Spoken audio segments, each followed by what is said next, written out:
Welcome to Wisdom Wednesday 126. Memory creates desire. Question. I heard that to attain enlightenment, I have to be free of desire. I should be happy in the moment without pining over something I don't have now. This is not easy.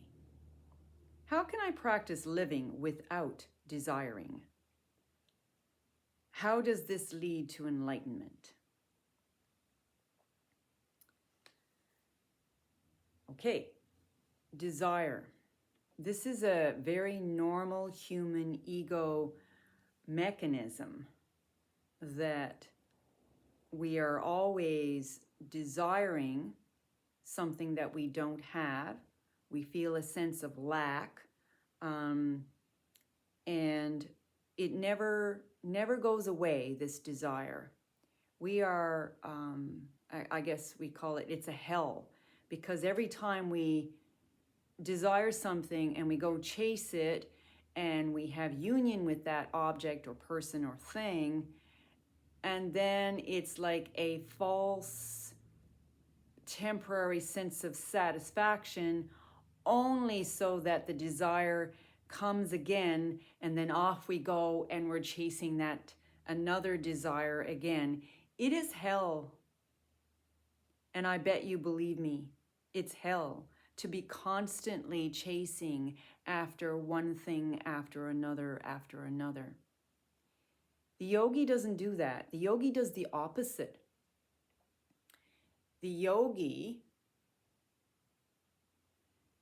sits in the moment with whatever is arising and puts the attention on what is and practices appreciation.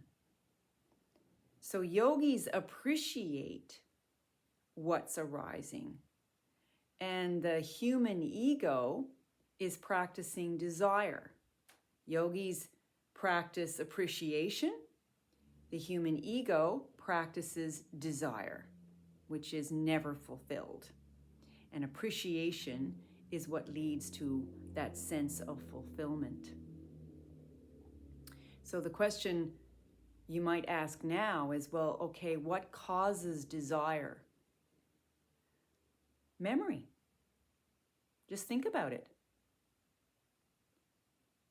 Anytime you have desired something is because you had a thought of it. It was something that came up in your head. You already had an experience of it, or you already had a picture of it. It got there and it was sitting in your memory bank, and then it flew into your present state of awareness or consciousness, or the frame of consciousness, and it landed right there, like as if it's a separate form. And because it's a separate form, this is something so amazing about this human ego mechanism. It's so fascinating, I think, that because it's sitting there in the middle of your frame of consciousness, all of a sudden you feel like you have to go and get it.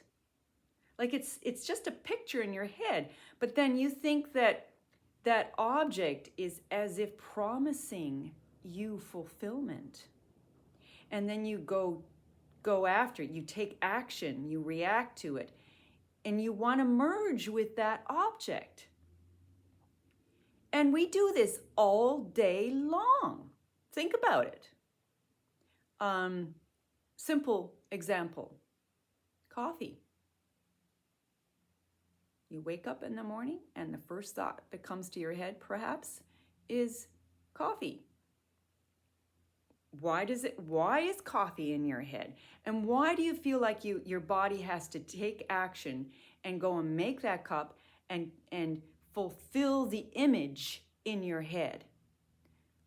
What is compulsing or making your body act for that? It's a memory.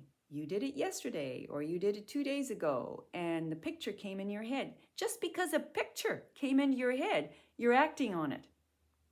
We are doomed by this. This will never stop. This is forever. As long as we're identified as an ego that is separate from the universal oneness, we have to act. And we're always chasing that oneness. We're always trying to think, well, if I merge with that, well, then maybe I'll be fulfilled. So that's what we're doing. It's a constant promise that is never fulfilled. Yes, that's called hell.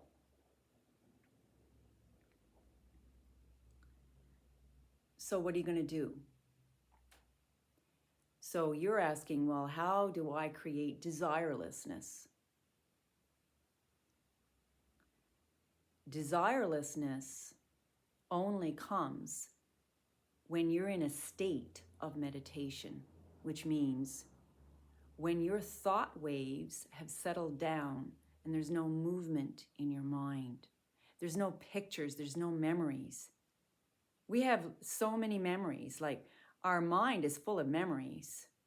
And all those memories turn into thoughts and pictures. And then there's something, as I said, about our mechanism that has to chase every picture and merge with it. Take action with our body.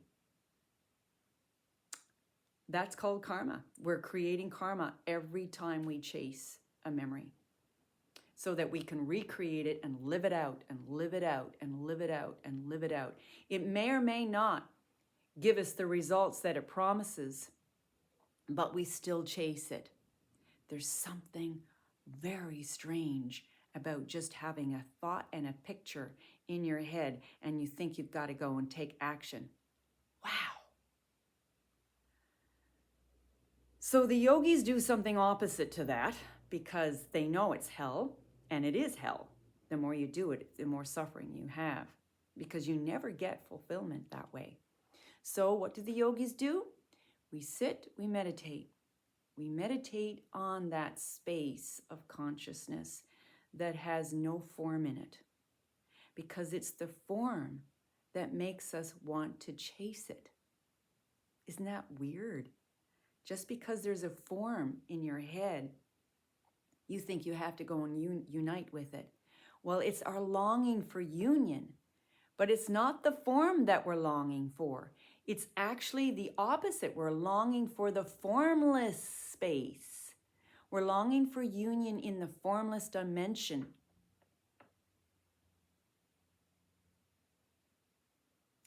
So if you're going to desire anything, desire formlessness. Desire union with that consciousness that has no form in it.